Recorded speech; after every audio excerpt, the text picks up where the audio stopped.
पिछले वाले क्लास में हम लोग पार्टनरशिप फंडामेंटल के बारे में कुछ बेसिक चीज पढ़े हुए थे, ठीक है। और ये चीज भी बताए हुए थे कि profit and loss appropriation account कैसे बनता है और क्यों बनता है, ठीक है। टाइप ऑफ कैपिटल बता दिए थे, फिर कैपिटल में हमारा कितने टाइप का अकाउंट प्रिपेयर होता है, कैसे बनाते हैं, इन सारी चीजों के बारे में हम लोग चर्चा कर चुके हैं, ठीक है। आज डिफरेंट टाइप का टॉपिक देते हैं, देखते हैं जो सब चीज किस चीज में आता है, प्रॉफिट एंड लॉस एप्रोप्रिएशन में आता है, जिसमें सबसे फर्स्ट वाला क्या है, इंटरेस्ट ऑन कैपिटल। सबसे पहले क्या होता है, interest on capital. Interest on capital का जो जर्नल एंट्री है, मतलब जो जिन चीजों को हम अभी बताएंगे उन सारे का जर्नल एंट्री भी हम तुम लोगों को यहाँ पर लिखते जा रहे हैं, ठीक है।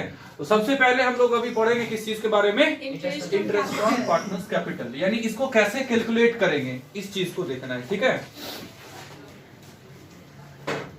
इंटरेस्ट ऑन पार्टनर्स कैपिटल, इसको कैसे कैलकुलेट करेंगे। सबसे पहले हम इसके लिए इसका जो जर्नल एंट्री होता है, जिसके थ्रू ये profit and loss appropriation account और पार्टनर्स कैपिटल या करंट अकाउंट में आता है, उसको हम दिखा देते हैं, ठीक है, उस जर्नल एंट्री को। सबसे पहले हम लोग इंटरेस्ट ऑन पार्टनर्स कैपिटल को देखेंगे। ये फर्म के लिए एक्सपेंसेज होता है, फर्म के लिए एक्सपेंसेज होता है, एक्सपेंसेज इंक्रीज होता है तो हम लोग उसको डेबिट करते हैं। So interest on capital account को हम लोग कर लेंगे डेबिट। किसको हम लोग देते हैं ये चीज, पार्टनर्स को। तो इस वजह से कहां ले जाएंगे इसको हम लोग, पार्टनर्स कैपिटल अकाउंट हम लोग तब लिखेंगे जब कैपिटल फ्लक्चुएटिंग होगा, ठीक है। अगर पार्टनर्स का कैपिटल क्या है, फिक्स्ड है, तो फिर इसके प्लेस पर हम लोग क्या लिखेंगे, पार्टनर्स करेंट अकाउंट। समझ गए। Yes sir. इसके बाद देखो, ये चूंकि एक्सपेंसेस है और जितना सारा रिवेन्यू और एक्सपेंसेस होता है सबका बेनिफिट एक साल के अंदर खत्म, इस वजह से सारे रिवेन्यू और एक्सपेंसेस को ईयर के आखिरी में क्लोज करना पड़ता है, ठीक है। तो इसको क्लोज करने के लिए हम लोग कहां दिखाते हैं, profit and loss appropriation account में। तो इसके लिए अलग एंट्री हम लोग बनाते हैं, profit and loss appropriation account को डेबिट और to interest on capital account, interest on capital account, ठीक है। इन दोनों का अमाउंट ऐड करके यहां लिखेंगे, इस अमाउंट को डायरेक्ट हम लोग यहां ट्रांसफर कर देंगे, ठीक है, समझ गए। चलो आगे बढ़ते हैं हम लोग। इंटरेस्ट ऑन पार्टनर्स कैपिटल कैसे कैलकुलेट किया जाए। सबसे पहले इस बात को देखो कि हमारा जो इंटरेस्ट ऑन पार्टनर्स कैपिटल होता है वो किस चीज पर निकलता है, ओपनिंग कैपिटल पर। किस चीज पर, ओपनिंग कैपिटल पर। अब जब हम लोग इसको ओपनिंग कैपिटल पर निकालते हैं तो कभी कभी तुम्हारे क्वेश्चन में क्लोजिंग कैपिटल गिवन हो सकता है। क्या हो सकता है गिवन, क्लोजिंग कैपिटल। तो अगर क्लोजिंग कैपिटल होगा तो पहले हम लोगों को क्या करना पड़ेगा, ओपनिंग कैपिटल निकालना पड़ेगा, फिर उस ओपनिंग कैपिटल पर हम लोग क्या करेंगे, इंटरेस्ट ऑन कैपिटल चार्ज करेंगे, ठीक है। इसको हम लोग अलग अलग तरीके से निकाल सकते हैं। एक होता है हमारा सिंपल मेथड और दूसरा होता है हमारा मल्टीप्लाई करके हम लोग निकालते हैं, प्रोडक्ट मेथड बोलते हैं, ठीक है। बात समझ गए। सबसे पहले हम सिंपल मेथड पर आते हैं। मान लो कि अभी क्वेश्चन में ओपनिंग कैपिटल गिवन हो, बाद में देख लेंगे क्लोजिंग कैपिटल अगर है तो ओपनिंग कैपिटल कैसे निकालेंगे, ठीक है। मान लेते हैं कि ओपनिंग कैपिटल जो है हमारा वो कितने का, 5 लाख का। कितने का, 5 लाख का ओपनिंग कैपिटल है, ठीक है। और इस बीच में कहने का मतलब क्या है, ये हमारा ओपनिंग डेट है अप्रैल 1 और ये हमारा क्लोजिंग डेट है यानी 31 मार्च। इस बीच में कैपिटल में कुछ भी ना तो एडिशनल कैपिटल लगाया गया है और ना ही कैपिटल में से कुछ विथड्रॉ किया गया है। इसका मतलब क्या है कि ये 5 लाख पूरे ईयर के लिए रह गया बिजनेस में। इस केस में हम लोग सीधे प्रॉफिट जो इसका इंटरेस्ट निकालेंगे, वो इंटरेस्ट क्वेश्चन में कुछ ना कुछ तो होगा ना, क्वेश्चन में ही given interest on capital at the rate 10% हम लोग अपने मन से मान लिए, ठीक है, और एनम। अभी इस 5 लाख का डायरेक्ट हम लोग क्या करेंगे, 10% निकाल देंगे और बात खत्म हो जाएगा। यानी अगर सिर्फ ओपनिंग कैपिटल हो और आगे कुछ भी इसके बारे में दिया हुआ नहीं हो तो सीधे हम लोग ओपनिंग कैपिटल का जो भी इंटरेस्ट रेट होगा उस इंटरेस्ट रेट से पूरे साल भर का निकाल देंगे, ठीक है।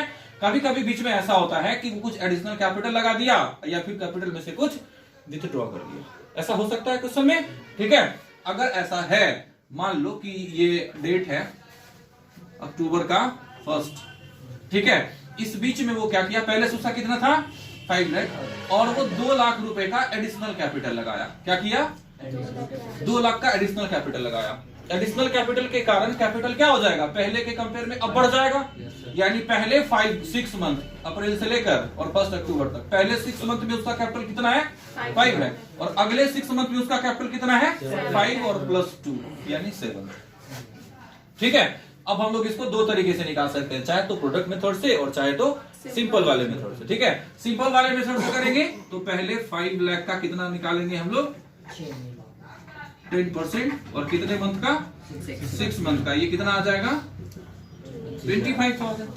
ठीक है, फिर हम लोग आगे निकालेंगे अगले 6 मंथ के लिए किस अमाउंट पर, 7 लाख पर, इसका 10%, और कितने मंथ के लिए, 6 मंथ के लिए कितना आ जाएगा 35,000। इन दोनों को ऐड करेंगे, टोटल हमारा इंटरेस्ट ऑन कैपिटल कितना आएगा 60,000। ये एक तरीका हुआ। ठीक है, इसका और भी तरीका है इसको फाइंड करने का। ठीक है, जैसे देखो ये 5 लाख यहां से यहां तक रहा, एडिशनल 2 लाख हमारा कब से कब तक, अक्टूबर से लेकर 31 मार्च तक। इसका दूसरा तरीका क्या है कि हम लोग इस 5 लाख का पूरे साल भर का निकाल देंगे। ठीक है, कितना परसेंट, 10%, क्या निकल के आ जाएगा 50,000। एडिशनल 2 लाख हमारा कितने दिन तक रह गया, 6 महीने तक। तो इस 2 लाख का हम 6 महीने का इंटरेस्ट 10% के रेट से निकाल के इसमें ऐड कर देंगे। कितना आ जाएगा 10,000 मल्टीप्लाई 6/12 होगा यहाँ पर। यस सर, कितना टोटल कितना हो गया 60। ये दूसरा तरीका है इंटरेस्ट ऑन कैपिटल फाइंड करने का। ठीक है, चलो एक और, ये जो 5 ये प्रोडक्ट मेथड है। ठीक है, इसमें हम लोग क्या देखते हैं, अमाउंट को मल्टीप्लाई करते हैं, कितने मंथ तक लगा रहा, 6 मंथ तक। तो 5 लाख को 6 से मल्टीप्लाई कर दिए, जितना मंथ हमारा कैपिटल एम्प्लॉयड रहा बिजनेस में। ठीक है, कितना मंथ हमारा कैपिटल ये यूज किया गया बिजनेस के लिए, दोनों को मल्टीप्लाई कीजिए कितना आएगा 30। चलो आगे क्या है, 7 लाख ना टोटल, ये कितना मंथ, ये भी 6 मंथ है ना।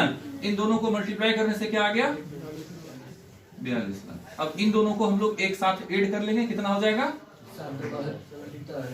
72 लाख। अब इस 72 लाख का 1 मंथ के लिए और 10% का इंटरेस्ट रेट। ठीक है, 12 से कितना टाइम 6, 1 1 1 0 और 1 0, कितना हो गया टोटल ये 60,000। ठीक है, तो अलग अलग कितना तरीका है इंटरेस्ट ऑन कैपिटल को निकालने का, 3 तरीका है। बात समझ में आया। Yes sir. ठीक है, चलो अगर इसी तरीके से बीच में यहाँ पर फिर कभी बता देता कि वो विथड्रॉ किया हुआ है, बीच में ही कभी विथड्रॉ किया, तो हम लोग क्या करेंगे, अब अलग अलग 3 टुकड़े में बढ़ जाएगा ये चीज, पहले यहां से यहां का, फिर यहां से यहां का, फिर यहां से यहां का, ऐसे हम लोग कैलकुलेट कर लेंगे। तरीका चाहे 3 में से कुछ भी हो सकता है। ठीक है, समझ में आया बात। Yes sir. Interest on capital के लिए कभी कभी हमारे क्वेश्चन में क्लोजिंग कैपिटल गिवन होता है। क्या होता है गिवन, क्लोजिंग कैपिटल। और हम लोग जो इंटरेस्ट ऑन कैपिटल निकालते हैं तो वो किस कैपिटल पे निकालते हैं, ओपनिंग कैपिटल पर। तो क्लोजिंग कैपिटल से ओपनिंग कैपिटल हम लोगों को फाइंड करना पड़ेगा। ठीक है, कैसे निकालते हैं, सबसे पहले हम लोगों को लिखना पड़ेगा किस चीज को, क्लोजिंग कैपिटल को, क्लोजिंग कैपिटल के अमाउंट को। अब इसमें हम लोग जोड़ते हैं किस चीज को, ड्राइंग को। उल्टा जा रहे हैं ना हम लोग, यस सर। ड्राइंग ऐड कर दिए, फिर इसमें हम लोग ऐड करते हैं, एक मिनट,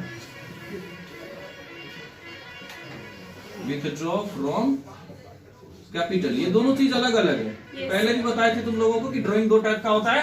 एक ड्राइंग जो कि आउट ऑफ प्रॉफिट है वो यहाँ पर है, और दूसरा वाला ड्राइंग ये किस चीज से है, विथड्रॉ फ्रॉम कैपिटल। ठीक है, आउट ऑफ कैपिटल भी बोलते हैं लोग इसको। अगर क्वेश्चन में कभी लॉस दिया हुआ है तो हम लोग ऐड करेंगे, मैक्सिमम क्वेश्चन में लॉस नहीं होता है तो हम इतना ही रहने देते हैं। फिर इसके बाद हम लोग यहाँ पे लेस करेंगे, लेस किस चीज को करेंगे, एडिशनल कैपिटल को। Additional capital. कभी कभी तुम्हारे क्वेश्चन में ऐसा भी होता है कि हम लोग प्रॉफिट को डिस्ट्रीब्यूट कर चुके हैं, प्रॉफिट को डिस्ट्रीब्यूट कर चुके हैं, तो उस प्रॉफिट के शेयर को हम लोग यहाँ पर माइनस कर लेंगे। जिस पार्टनर का हम लोग निकाल रहे हैं उस पार्टनर का जो प्रॉफिट में शेयर है उसको हम लोग यहाँ पर माइनस करके ये निकाल लेंगे किस चीज को, opening capital, opening capital. Bihar board वाले एग्जाम में, ठीक है, 1 नंबर का ऑब्जेक्टिव पूछता है पार्टनरशिप फंडामेंटल वाले चैप्टर में कि जो इंटरेस्ट ऑन कैपिटल कैलकुलेट किया जाएगा वो किस कैपिटल पर कैलकुलेट किया जाएगा, ओपनिंग पर, क्लोजिंग पर, दोनों पर या कोई नहीं। ठीक है, तो हम लोग पढ़ चुके हैं किस चीज पर कैलकुलेट होता है, ओपनिंग कैपिटल पर। किस चीज को कैलकुलेट करते हैं, इंटरेस्ट ऑन कैपिटल को। और अगर इंटरेस्ट ऑन कैपिटल के बारे में क्वेश्चन में कुछ भी गिवन नहीं है, मतलब इंटरेस्ट रेट अगर गिवन नहीं है, तो इस पर इंटरेस्ट हम लोग कैलकुलेट नहीं करेंगे। ठीक है, यानी अगर क्वेश्चन में है परसेंटेज तो ही निकालना है, और नहीं है तो फिर नहीं निकालना। समझ गए बात को? फिर कितना कैपिटल और कितने दिन से, इससे कोई मतलब हम लोगों को नहीं रह जाएगा। ठीक है, इंटरेस्ट ऑन कैपिटल का कहानी। ठीक है, इंटरेस्ट ऑन कैपिटल के जस्ट बाद है इंटरेस्ट ऑन ड्राइंग को देख रहे हैं। ठीक है, इंटरेस्ट ऑन ड्राइंग। फिर से इसके लिए हम लोग पहले जर्नल एंट्री देख लेंगे और कैलकुलेट करना सीख लेंगे। ठीक है, यस सर।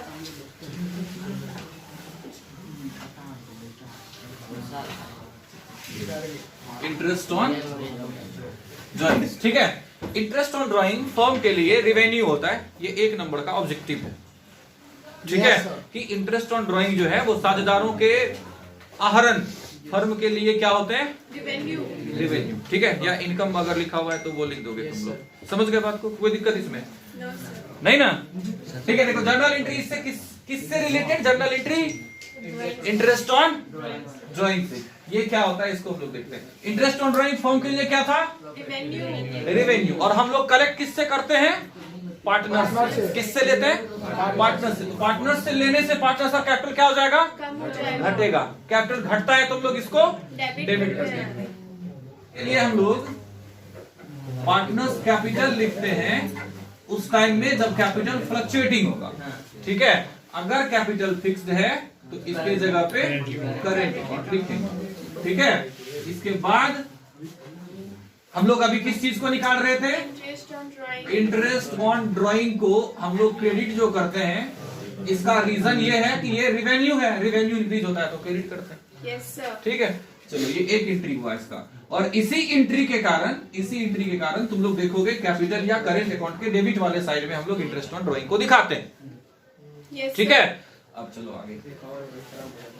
इसी इंटरेस्ट ऑन ड्राइंग को, ये चूंकि रिवेन्यू है और पिछले वाले टॉपिक में हम बताए हुए थे इंटरेस्ट ऑन कैपिटल वाले में कि जितना सारा रिवेन्यू और जितना सारा एक्सपेंसेज है उन सभी को ईयर के आखिरी में हम लोग क्लोज करते हैं। तो इंटरेस्ट ऑन ड्राइंग को भी हम लोगों को क्लोज करना है।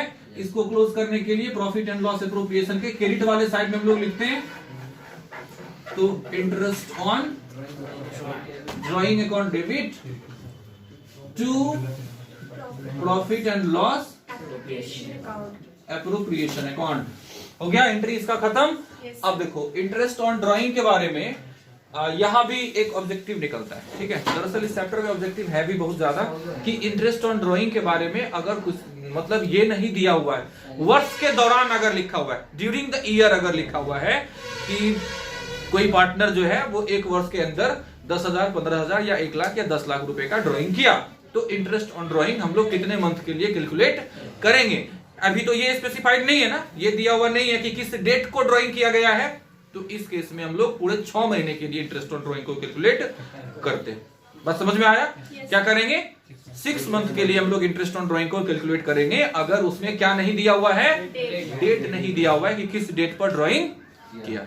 ठीक है, ये पहला वाला सिचुएशन है जब डेट नहीं गिवन होता है। अब जब डेट गिवन होता है तो 2 टाइप का हो सकता है। एक होता है कि किसी भी डेट पर ड्राइंग कर लिया, कोई सिस्टम नहीं है, कोई सिस्टमेटिक वे होता है, नहीं वो तरीका नहीं है कि कभी भी ड्राइंग कर लिया, जैसे 1 जनवरी, फिर 28 फरवरी, फिर 31 मार्च, ठीक है, फिर 1 अप्रैल, इस तरीके से ड्राइंग किया हुआ है। तो कोई तो एक सीक्वेंस नहीं है ना ड्राइंग करने का।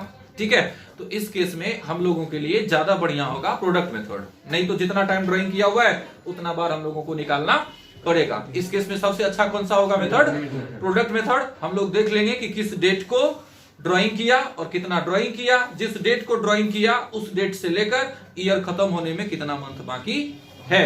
जितना मंथ बाकी होगा उतना से मल्टीप्लाई करेंगे, सारे को इस तरीके से मल्टीप्लाई करके एक साथ ऐड कर लेना है और 1 महीने के लिए इंटरेस्ट ऑन ड्राइंग को कैलकुलेट कर लेना है। मान लो किसी क्वेश्चन में जो ड्राइंग किया हुआ है उसका डिफरेंट डेट क्या सब हो सकता है। ठीक है, 1 अप्रैल को ड्राइंग किया, कब, 1 अप्रैल को। इसके बाद है 31 क्या ले लें, चलो 30 जून लेते हैं, अपने मन से हम कर रहे हैं, ठीक है। 30 जून को ड्राइंग किया, ठीक। फिर 30 जून के बाद 30 सितंबर को ड्राइंग किया, अपने मन से है सारा, ठीक है। फिर 30 सितंबर के बाद कब, अपने मन से ले लो फर्स्ट फरवरी को, ठीक है। अगले साल में आ गया, ईयर तो एक ही होगा ना पूरा, Yes, sir. 12 मंथ का होता है ना। 1 अप्रैल को स्टार्ट किया, 31 मार्च को क्लोज होगा। एक चीज, एक दिन और आखिरी वाला 31 मार्च को। यहाँ कोई सीक्वेंस है, कोई स्पेशल डेट तो नहीं है गिवन। चलो ऐसे में अगर ड्राइंग किया, मान लो सबका कुछ ना कुछ अमाउंट लगा दो, 10,000, 20,000, 15,000, 20,000 और 30,000, ये अलग अलग अमाउंट ऑफ ड्राइंग है, ठीक है। इस केस में अगर इंटरेस्ट ऑन ड्राइंग का जो रेट है वो 10% पर एनम है, तो इसको हम लोग दो तरीके से निकाल सकते हैं, चाहे तो सिंपल वाले वे से और चाहे तो प्रोडक्ट मेथड से। लेकिन सिंपल वाले तरीके से निकालोगे तो तुमको इसके लिए 4 टाइम निकालना पड़ेगा। 5 है, ये 5 वाले में कब ड्राइंग किया हुआ है, 31 मार्च को ही ना, तो जिस दिन आखिरी दिन ड्राइंग किया तो इस पर तो इंटरेस्ट आएगा नहीं, तो तुमको यहाँ 4 बार निकालना पड़ेगा इंटरेस्ट ऑन ड्राइंग को। तो उससे ज्यादा अच्छा तरीका कौन सा होगा, ज्यादा अच्छा तरीका कौन सा होगा, प्रोडक्ट मेथड, ठीक है। अब यहां से इतना कर लेने के बाद हम लोगों को देखना है कि ईयर के खत्म होने में कितना मंथ बाकी है। जैसे याद करो इंटरेस्ट ऑन कैपिटल में भी हम लोग यही काम किए थे, जहां तक में ईयर हमारा क्लोज हो रहा था उतना मंथ से हम लोग मल्टीप्लाई कर देते प्रोडक्ट मेथड वाले में, ठीक है। चलो 1 अप्रैल है, इसका मतलब है कि ईयर क्लोज होने में कितना मंथ बाकी है, 12 मंथ है। जून का 30 यानी जून खत्म, तो आगे कितना मंथ बाकी, 9 मंथ बाकी। 30 सितंबर, आगे कितना मंथ बाकी, 1 फरवरी, आगे कितना मंथ बाकी, फरवरी और मार्च, ठीक है। पूरा पूरा यहाँ पे 0. इस वजह से बोले इसको कैलकुलेट नहीं करना, ठीक है। चलो अब इन सारे को हम लोग पहले प्रोडक्ट मेथड के लिए प्रोडक्ट निकालेंगे, सारे को मल्टीप्लाई करके, क्या इन दोनों को मल्टीप्लाई करोगे कितना आ जाएगा, 1,20,000. ठीक है। इन दोनों को मल्टीप्लाई करोगे, 1,80,000. इन दोनों को करोगे, फिर 30,000, नहीं सर, ठीक है। चलो अब इन दोनों को ऐड किए 3 लाख, ठीक है, और 9 4 13, 3 1 4, 4,30,000, ये टोटल हो गया हमारा, ठीक है। अब इसी पर कितने मंथ, कितने परसेंट का, 10% का, और कितने मंथ के लिए, 1 मंथ के लिए, इसको कैलकुलेट कर लेंगे और आंसर, ठीक है। हाँ इसको डिवाइड कर लो ना बस एक बार, 3,583.3, ठीक है। तो ऐसा तुम्हारे क्वेश्चन में होगा नहीं, हम लोग तो अपने मन से लिए हुए, इस वजह से ये पॉइंट में आया, जब क्वेश्चन में होगा तो ये पॉइंट में नहीं आएगा, ठीक है। ये दूसरा वाला मेथड कौन सा था, प्रोडक्ट मेथड। और दूसरे वाले डेट में क्या था कि कोई सीक्वेंस नहीं है, किस चीज का, ड्राइंग का, ठीक है। इसका जो तीसरा वाला तरीका होगा उसमें डेट गिवन होता है क्वेश्चन में, ठीक है। और डेट भी जो क्वेश्चन में गिवन होता है वो भी किसी स्पेशल डेट पर ही ड्राइंग करेगा, ठीक है। डेट एक सीक्वेंस में होता है, ऐसा स्पेशल डेट तो इसमें भी है, ये सब सारा डेट गिवन है, लेकिन क्या होता है सीक्वेंस नहीं है। दूसरे वाले में क्या होगा, सीक्वेंस होगा, ठीक है। जैसे क्या होता है ना, अगर पूरे 12 मंथ तक ड्राइंग किया, कब तक, 12 मंथ तक, फिर कब तक, 9 मंथ तक, फिर कंटिन्यू 6 मंथ तक, और इसके बाद वाला क्वार्टरली। तो कितने तरीके से हो सकता है, 4 अलग अलग तरीके से, ठीक है। अब इसमें भी देखो, इसका अलग अलग तरीका, इसमें भी 3 आ जाएगा, ठीक। बिगिनिंग, मिडिल में और एंड में 3 तरीका, ठीक है। अभी सबसे पहले हम लोग क्या करेंगे,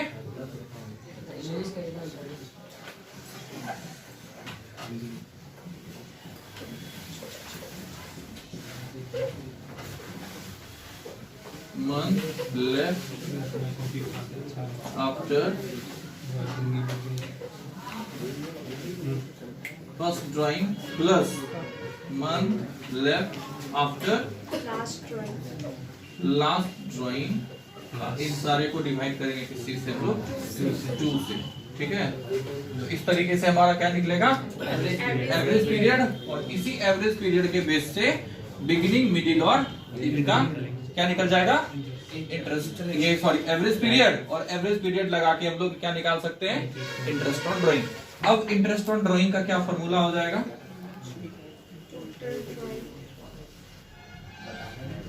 ठीक है, अमाउंट और इसको मल्टीप्लाई कर देंगे टाइम से। टाइम कहने का मतलब हुआ कि कितना टाइम वो ड्राइंग किया, कितना बार ड्राइंग किया, ठीक है। अगर वो पूरे 12 मंथ तक ड्राइंग किया, इसका मतलब है 12 टाइम ड्राइंग किया। 9 महीने तक कंटिन्यू ड्राइंग किया तो 9 टाइम ड्राइंग किया। 6 महीने तक कंटिन्यू ड्राइंग किया तो 6 टाइम ड्राइंग किया। क्वार्टरली किया तो एक साल में कितने क्वार्टर, 4, 3 महीने का 4 क्वार्टर हो जाएगा, तो 4 से मल्टीप्लाई कर देंगे, ठीक है। चलो, तो टाइम से मल्टीप्लाई किए, फिर क्या होता है हमारा, रेट बाई 100, यहाँ क्या हो जाएगा, एवरेज पीरियड बाई 12, ठीक है। तो इस तरीके से हम लोग इंटरेस्ट ऑन ड्राइंग को कैलकुलेट कर लेंगे। अभी सबसे पहले आओ कि अगर वो 12 मंथ तक ड्राइंग किया हुआ है, ठीक है, तो इसको हम तुम लोगों को बताए हुए थे जनवरी फरवरी लिख के, या अप्रैल से लेकर 31 मार्च तक देखेंगे। सबसे पहले क्या है, month left after first drawing, और कब से ड्राइंग करना स्टार्ट किया हुआ है, वो पूरे 12 मंथ किया तो 1 अप्रैल से स्टार्ट करेगा। सोचो, सबसे पहले 1 अप्रैल को किया, तो month left after first drawing, April से लेकर 31 मार्च को हमारा ईयर क्लोज होता है, तो 12 महीने बाकी है। तो हम लोग सबसे पहले के लिए क्या लिखेंगे, 12 प्लस, फिर क्या है, month left after last drawing. 12 month तक कंटिन्यू ड्राइंग किया तो सबसे आखिरी ड्राइंग कब करेगा, 1 मार्च को, ठीक है। तो 1 मार्च को ड्राइंग किया तो अब 1 महीना बाकी है पूरे 1 मार्च से लेकर 31 मार्च तक को। 1 से हम लोग ऐड करके यहाँ 2 से डिवाइड करेंगे, 13/2 यानी 6.5, ठीक है। इसके बाद वाला जो दूसरा आता है उसमें हम लोग देखेंगे मिडिल में कर रहा है। अगर मिडिल में कर रहा है तो इसका मतलब है फर्स्ट ड्राइंग कब क्या होगा, 15 अप्रैल को। आखिरी ड्राइंग कब करेगा, 15 मार्च को, ठीक है। अब है कि फर्स्ट ड्राइंग कब किया, 15 अप्रैल को। तो इस तरीके से ईयर क्लोज होने में कितना महीना बाकी है, टोटल 11.5। फिर इसमें ऐड करेंगे, आखिरी में 15 मार्च को किया हुआ था, 0.5 डिवाइड बाय 2 यानी 12/2, तो कितना 6, ठीक है। अभी 0.5 का डिफरेंस है कि नहीं, तो 0.5 कम करके हम लोग यहाँ पे लिख सकते हैं 5.5, ठीक है, लिख सकते हैं, लेकिन हम करके दिखा देते हैं, ठीक है। चलो, सबसे पहले क्या है, एंड में हम लोग कर रहे हैं। अगर एंड में कर रहे हैं तो सबसे फर्स्ट ड्राइंग हम लोग कब किए होंगे, 1 अप्रैल को किए, तो आगे कितना महीना बाकी है, टोटल 30 अप्रैल को किए, तो सबसे आखिरी में हम लोग मतलब अब मंथ क्लोज होने में या ईयर क्लोज होने में कितना महीना बाकी है, 11। और फिर इसके बाद आखिरी ड्राइंग कब किए, 31 मार्च को। 31 मार्च को क्लोज किए, तो अगले सॉरी ईयर क्लोज होने में कितना महीना बाकी है, 0, 11 प्लस 0/2 कितना हो जाएगा, 5.5। अब इस तरीके से अगर 9 मंथ का करें तो अप्रैल से स्टार्ट करेंगे, आगे 9 महीना तक कैलकुलेट करेंगे। 9 महीना पहले शुरू में हो जाएगा, बिगिनिंग से स्टार्ट करेंगे तो, और फिर आखिरी से स्टार्ट करेंगे तो 9 + 1/2, 9 + 1/2 यानी 5, ठीक है, 9 महीने वाले में। फिर अगर हम लोग मिडिल से स्टार्ट करते हैं तो 8.5 और प्लस 0.5, तो 9/2 यानी कि 4.5। फिर आखिरी वाले में आएंगे तो इधर से 8, आगे से 0 यानी 4, ठीक है। फिर हम लोग किस में आएंगे, 6 मंथ वाले में, 6 + 1/2 हो जाएगा। बिगिनिंग में अगर हम लोग करेंगे तो 7/2 यानी कि 3.5। दूसरे वाले में मिडिल में करेंगे 5.5, आगे 0.5/2 यानी कि 3। फिर इसके बाद वाले में करेंगे तो एंड में करेंगे, इधर से 5, आगे से 0, 5/2 यानी 2.5। देख लो सारे में कितने का डिफरेंस है, 0.5, ठीक है। चलो, आखिरी वाले में आएंगे, क्वार्टरली वाले में।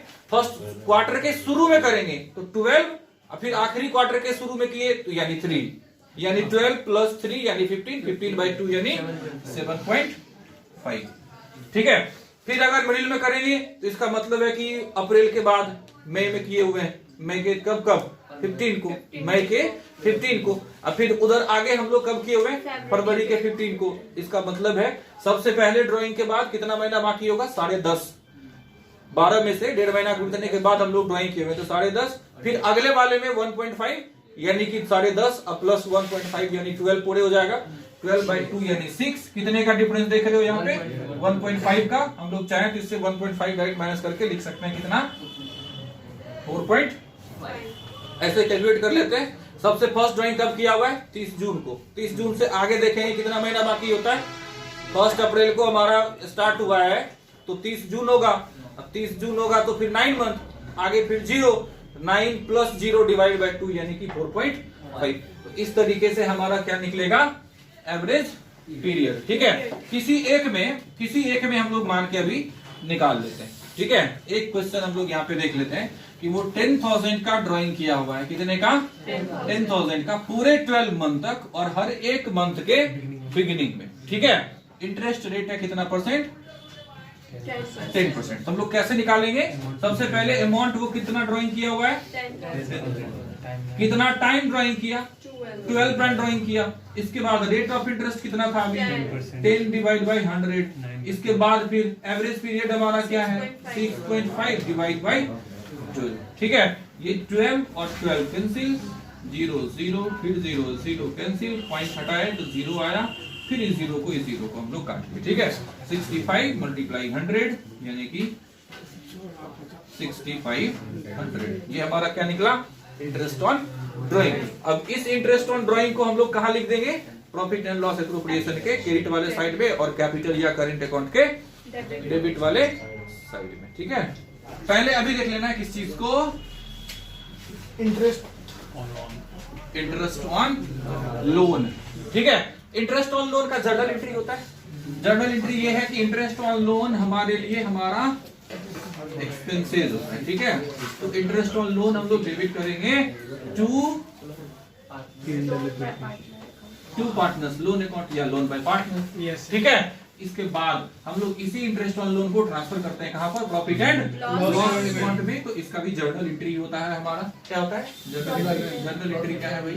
Profit and loss account debit to interest on interest on loan account. ठीक है, ये एक बात हो गया। कभी कभी इसका उल्टा भी होता है। ठीक है, इसका उल्टा क्या होता है भाई? पार्टनर लोन लिया होता है, किससे? फर्म से। ठीक है, अब की बार क्या हो जाएगा? हम लोग क्या करते हैं, किसको लिखते हैं इस बार? Partners capital account. Partners capital account हो सकता है या करेंट अकाउंट हो सकता है। फिर ये हमारे लिए ये जो इंटरेस्ट होगा वो हमारे लिए रेवेन्यू होता है। तो इसके लिए हम लोग क्या लिखते हैं? To interest on loan. Interest on loan to partner ना। गिवन। ठीक है, चलो ये पार्टनर को हम लोग लोन दिए हुए थे, उस पर इंटरेस्ट मिला। अब इस इंटरेस्ट को फिर से हम लोग कहां ट्रांसफर करते हैं? प्रॉफिट एंड लॉस अकाउंट में। तो interest on loan to partner debit कर लिया इसको और क्रेडिट करेंगे हम लोग किसको? प्रॉफिट एंड लॉस अकाउंट को। इसमें क्या होता है कि अगर इंफॉर्मेशन नहीं है इसके इंटरेस्ट के बारे में, हम लोग कितना परसेंट निकालते हैं? 6%। इसमें अगर कोई इंफॉर्मेशन नहीं है तो 0 या फिर नहीं। ठीक है, ये एंट्री हो गया। इसमें डेट देख लेना है कि कब वो दिया हुआ है लोन। ठीक है, जिस डेट को दिया वहां से आगे उस ईयर का हम लोग कैलकुलेट करते हैं। ठीक है, इंटरेस्ट ऑन लोन का कहानी खत्म। इंटरेस्ट ऑन लोन के जस्ट बाद वाले पे हम लोग आते हैं पार्टनर सैलरी। बहुत आसान और छोटा टॉपिक है। क्या होता है पार्टनर्स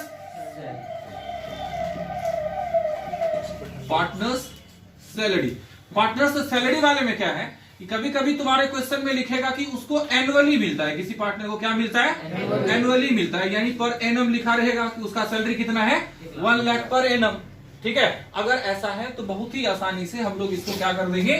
पार्टनर्स के कैपिटल अकाउंट के क्रेडिट में और प्रॉफिट एंड लॉस एप्रोप्रिएशन के डेबिट में लिख देते हैं। इसके लिए फिर जर्नल एंट्री आता है ना पार्टनर सैलरी के लिए, सैलरी हो या कमीशन। ठीक है, दोनों के लिए सेम जर्नल एंट्री करते हैं। ठीक, वो एंट्री क्या है ये दिखा देते हैं पहले।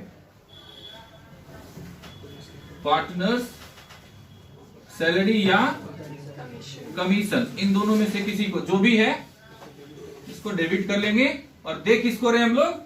पार्टनर्स को। इससे पार्टनर्स का कैपिटल क्या हो जाएगा? ज्यादा इंक्रीज। तो हम लोग उसको क्रेडिट करते हैं। फिर ये सैलरी और कमीशन चूंकि नॉमिनल अकाउंट है तो ईयर के आखिरी में इसको हम लोगों को क्लोज करना होगा। क्लोज करने के लिए हम लोग किधर दिखाते हैं? पीएल एप्रोप्रिएशन के डेबिट में। तो एंट्री क्या बनता है हमारा? प्रॉफिट एंड लॉस एप्रोप्रिएशन को हम लोग डेबिट करते हैं और 2 लिख देंगे पार्टनर्स सैलरी या कमीशन अकाउंट। ठीक है, ये इसका एंट्री बन गया। अब देखो कि अगर पर एनम है तो सीधा सीधा 1 लाख लिखेंगे दोनों जगह, ठीक है। लेकिन कभी कभी ऐसा होगा जैसे 12,000 और ये पर मंथ लिखा हुआ रहता है, ठीक है। तो हम लोगों को 1 साल का सैलरी दिखाना है। 1 साल का सैलरी हम लोग कैसे कैलकुलेट कर लेंगे, इसको 12 से मल्टीप्लाई कर लेंगे, ठीक है। फिर जो अमाउंट आएगा इसको कैपिटल अकाउंट के क्रेडिट में, फिर सैलरी में लिख देना है, फिर वही अमाउंट हमारा प्रॉफिट एंड लॉस एप्रोप्रिएशन में चला जाएगा, ठीक है। ये था किस चीज के बारे में पार्टनर्स, सैलरी के बारे में। सैलरी के बाद वाला कौन सा चीज आता है हमारा, पार्टनर्स कमीशन। पार्टनर्स कमीशन, देखो एंट्री इसका सेम होता है, एंट्री सेम होता है। अब अमाउंट जो कैलकुलेट करेंगे वो 2 तरीके से हो सकता है, 2 तरीके से हो सकता है। इंटरेस्ट इसका सॉरी इसका जो परसेंटेज होगा वो तुम्हारे क्वेश्चन में 2 तरीके से हो सकता है। एक होता है बिफोर लिखकर और एक होता है आफ्टर चार्जिंग सच कमीशन, ऐसे करके दिया हुआ, ठीक है। अगर बिफोर वाला होगा तो उस प्रॉफिट के अमाउंट को या फिर कमीशन जो भी जिस भी चीज पे निकालना है उस अमाउंट को सीधा लिखेंगे। जैसे किसी अमाउंट पर निकालना है, प्रॉफिट के अमाउंट पर निकालना है तो प्रॉफिट का अमाउंट लिख लेंगे। फिर इसमें बिफोर वाले केस में बता रहे हैं, ठीक है, मल्टीप्लाई रेट और डिवाइड बाई 100। ये किस केस में निकलेगा, ये कमीशन का अमाउंट होगा, ठीक है। कब, जब हम लोग कौन सा निकाल रहे हैं, बिफोर वाले केस में, ठीक है। अगर आफ्टर वाले में निकालेंगे तो क्या होगा, amount multiply rate divide by 100 plus rate. ये क्या निकला हमारा, अमाउंट ऑफ कमीशन। लेकिन किस केस में, ठीक है, आफ्टर वाले केस में। हम तुम लोगों को बताए हुए हैं पहले भी, लॉन्ग कट में जाके, तो शॉर्टकट है ना, यस सर। इसको अच्छे से समझाए हुए थे कि यहाँ प्लस रेट हम लोग क्यों करते हैं, ठीक है। तो ये शॉर्टकट है, बस अब तो इतना समझना है तुमको, पहले से बताए हुए इस चीज को, ठीक है। 100 प्लस रेट। ऐसे पहले भी हम इस चीज को मैनेजर सैलरी और कमीशन के बारे में भी एक वीडियो बनाए हुए थे, ठीक है। हम लिख देंगे इसको डिस्क्रिप्शन बॉक्स में या फिर ऊपर में एक आई जैसा बटन आता है, ठीक है, उस पे भी दिख जाएगा ये चीज, ठीक है।